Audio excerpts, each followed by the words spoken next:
Holdings અંગેના news 18ના અહેવાલની અસર પડી છે। ન્યૂઝ 18 ગુજરાતીના અહેવાલ બાદ એએમસી હરકતમાં આવ્યું છે। હોલ્ડિંગ્સનો તાત્કાલિક સર્વે કરવા આદેશ આપવામાં આવ્યો છે। હોલ્ડિંગનું સ્ટ્રક્ચર સ્ટેબિલિટી રિપોર્ટ જમા કરાવવાનો આદેશ આપવામાં આવ્યો છે। 10 દિવસમાં આ તમામ રિપોર્ટ આપવાના આદેશ કરાયા છે। ગેરકાયદે લાગેલા હોલ્ડિંગ દૂર કરવા માટેની પણ સૂચના અપાઈ છે। સ્ટેન્ડિંગ કમિટીના ચેરમેને એએમસી તંત્રને આદેશ આપ્યો છે।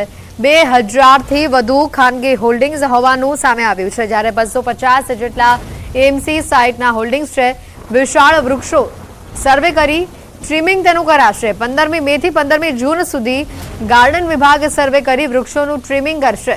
મુંબઈમાં હોલ્ડિંગ્સ દુર્ઘટના બાદ ગુજરાતમાં વાવાઝોડા સમયે મોટા હોલ્ડિંગ્સ અંગે શું તકેદારી રખાઈ છે તે અંગે ન્યૂઝ 18 ગુજરાતીએ વહેલી સવારથી જ રિયાલિટી ચેક કર્યું હતું, અને જેમાં અમદાવાદના અહેવાલ બાદ એએમસી તંત્ર તાત્કાલિક હરકતમાં આવ્યું છે।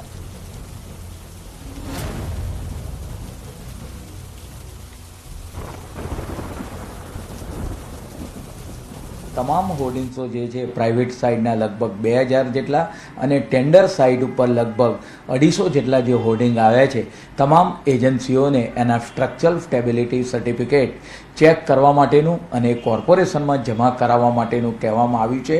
પરિણામે કોઈ ઘટના બને નહીં તે માટે અમદાવાદ મહાનગરપાલિકા દ્વારા આગોતરું આયોજન એના માટે કરવામાં આવ્યું છે।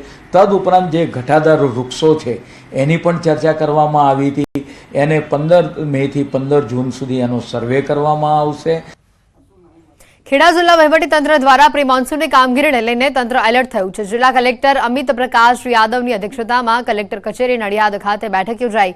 આ બેઠકમાં તાલુકા કક્ષાના કંટ્રોલ રૂમ નંબરોની અદ્યતન યાદી, ડેમ, તળાવ, કેનાલ, ગરનાળા વગેરેની ચકાસણી તથા સાફ સફાઈ, નીચાણવાળા વિસ્તારોમાં પાણી નિકાલની વ્યવસ્થા વગેરે મહત્વના મુદ્દાઓ વિશે ચર્ચા કરવામાં આવી। તેમજ વરસાદની પરિસ્થિતિમાં એમ્બ્યુલન્સ, આઈસીયુ, પુરવઠા, સપ્લાય વગેરે મુદ્દાઓ પર પણ માઇક્રો પ્લાનિંગની તૈયારી કરવા સંબંધિત વિભાગના અધિકારીઓને માર્ગદર્શન આપવામાં આવ્યું છે। દાહોદમાં ગરબાડા રેન્જ ફોરેસ્ટ ઓફિસની આગળ આવેલા લાઇટની ડીપી પર કરંટ લાગતા 2 ગાયો ઘટના સ્થળ પર જ કમકમાટી ભર્યા મોત થયા છે। સવારના સમયે 2 ગાયો લાઇટના વીજ પોલની નજીકથી પસાર થઈ રહી હતી અને તે જ દરમિયાન ત્યાં ડીપી નજીક વીજ કરંટે લાગતા 2 ગાયોના ઘટના સ્થળ પર જ મોત થયા હતા। આ ઘટનાને લઈને સ્થાનિક લોકોમાં એમજીવીસીએલને લઈને રોષ જોવા મળી રહ્યો છે। ઘટનાની જાણ ગ્રામ પંચાયતને કરાતા તેઓ પણ ઘટના સ્થળ ઉપર દોડી આવ્યા અને આગળની કાર્યવાહી હાથ ધરાઈ। ઉલ્લેખનીય છે કે ગરબાડાના વિવિધ વિસ્તારોમાં પણ વીજ પોલ ઉપર જે ડીપી બેસાડાય છે તેના ઢાંકણાઓ પણ જોવા મળતા નથી અને પ્રી મોન્સૂન કામગીરી દરમિયાન આવી કોઈ પણ પ્રકારની નોંધ એમજીવીસીએલ લેતું નથી તેવું જોવા મળી રહ્યું છે। દ્વારકાના ભાણવડ નવા ગામે નર્મદાના નીર પહોંચતા ખેડૂતોમાં ખુશીની લહેર છવાઈ છે। ઉનાળામાં ખેડૂતોને સિંચાઈ માટે નર્મદાનું પાણી મળતા ખેડૂતો આનંદિત થયા છે। નવા ગામ તેમજ આસપાસના વિસ્તારોમાં ઉનાળુ પાક માટે પાણી લઈ શકાશે।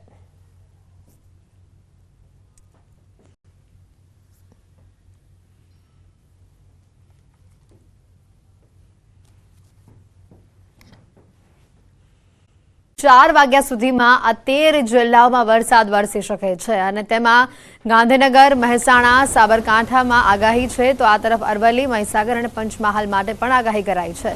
વડોદરા, દાહોદ, છોટાઉદેપુર, નર્મદા, તાપી અને ડાંગમાં 4:30 વાગ્યા સુધીમાં વરસાદ આવી શકે છે।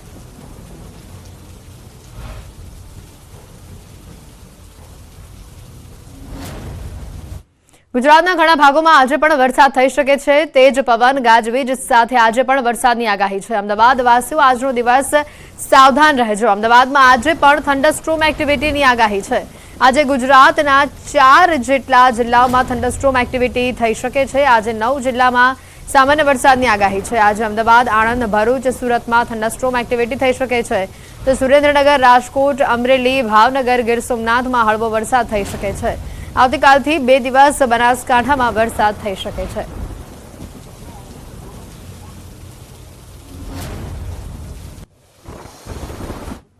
से लेकर डे 3 तक गुजरात रीजन और सौराष्ट्र रीजन के आइसोलेटेड प्लेसेस पे लाइट रेन होने का पूर्वानुमान दिया गया है। और डे 1 में जो गुजरात रीजन और सौराष्ट्र रीजन के डिस्ट्रिक्ट है जहाँ पे लाइट रेन और साथ में थंडरस्टॉर्म भी होंगे, वो डिस्ट्रिक्ट हैं अरावली, महिसागर, दाहोद, डांग, वलसाड़, दादरा नगर हवेली। और सौराष्ट्र रीजन के जो डिस्ट्रिक्ट है जहाँ पे लाइट रेन और साथ में थंडरस्टॉर्म होंगे वो है राजकोट और सुरेंद्रनगर। ઘણા જિલ્લાઓમાં તેજ પવન સાથે વરસાદની આગાહી છે। કયા કયા જિલ્લામાં આગાહી છે તે આપણે મેપના માધ્યમથી સમજવાનો પ્રયત્ન કરીશું। આજે ખાસ કરીને જોવા જઈએ તો અરવલ્લી, મહીસાગર, દાહોદ, અમદાવાદ, સુરેન્દ્રનગર, આણંદ, રાજકોટ, ભાવનગર, અમરેલી, ગીર સોમનાથ અને આ તરફ ભરૂચ, સુરત, વલસાડ, ડાંગ અને દાદરાનગર હવેલી, લગભગ મધ્ય ગુજરાત અને દક્ષિણ ગુજરાતનો જે ભાગ છે અને સાથે અરવલ્લી, મહીસાગર અને દાહોદ, એટલે કહી શકાય આ તમામ વિસ્તારોમાં જે આજે થંડરસ્ટોર્મ એક્ટિવિટી પણ જોવા મળી શકે છે। વરસાદની પણ આગાહી કરવામાં આવી છે। આપણે પણ હવામાન નિષ્ણાત અંબાલાલ પટેલની પણ આને લઈને મોટી આગાહી સામે આવી છે। આંધી, વંટોળ અને ગાજવીજ સાથે તેઓએ પણ વરસાદની આગાહી કરી દીધી છે। આગામી 3 દિવસ વરસાદની આગાહી કરી છે। ચોમાસામાં પણ ભારે વંટોળની સાથે વરસાદ પડી શકે છે। સામાન્ય કરતા ચોમાસું આ વખતે વહેલું આવવાની પણ શક્યતા તેમણે વ્યક્ત કરી છે। 17 મે બાદ ફરી ગરમીનું જોર વધશે। મે મહિનાના અંતમાં પ્રી મોન્સૂન એક્ટિવિટી શરૂ થઈ જશે તો 16 મે બાદ બંગાળ ઉપસાગરમાં ચક્રવાત સર્જાઈ શકે છે। તારીખ 16 થી 24 મે સુધીમાં અંદમાન નિકોબારમાં ચોમાસું શરૂ થઈ શકે છે।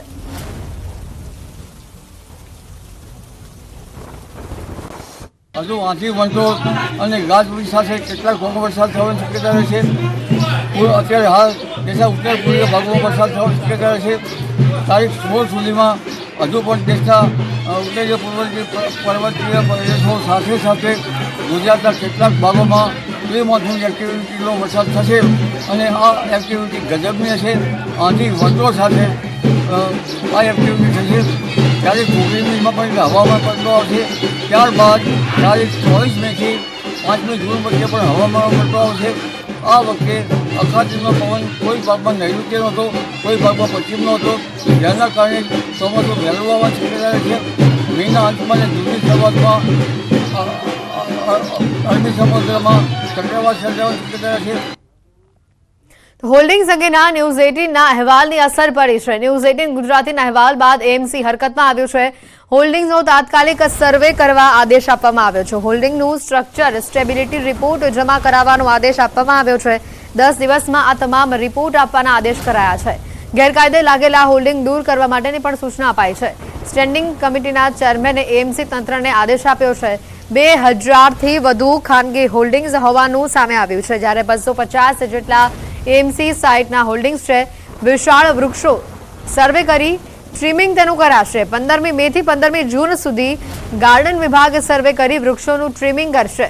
મુંબઈમાં હોલ્ડિંગ્સ દુર્ઘટના બાદ ગુજરાતમાં વાવાઝોડા સમયે મોટા હોલ્ડિંગ્સ અંગે શું તકેદારી રખાઈ છે તે અંગે ન્યૂઝ 18 ગુજરાતીએ વહેલી સવારથી જ રિયાલિટી ચેક કર્યું હતું અને જેમાં અમદાવાદના અહેવાલ બાદ એએમસી તંત્ર તાત્કાલિક હરકતમાં આવ્યું છે।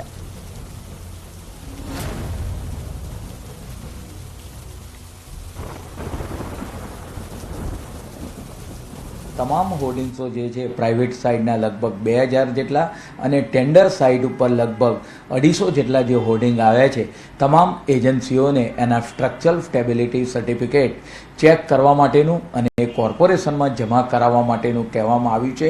પરિણામે કોઈ ઘટના બને નહીં તે માટે અમદાવાદ મહાનગરપાલિકા દ્વારા આગોતરું આયોજન એના માટે કરવામાં આવ્યું છે। તદુપરાંત જે ઘટાદાર વૃક્ષો છે એની પણ ચર્ચા કરવામાં આવી હતી। એને 15 મેથી 15 જૂન સુધી એનો સર્વે કરવામાં આવશે।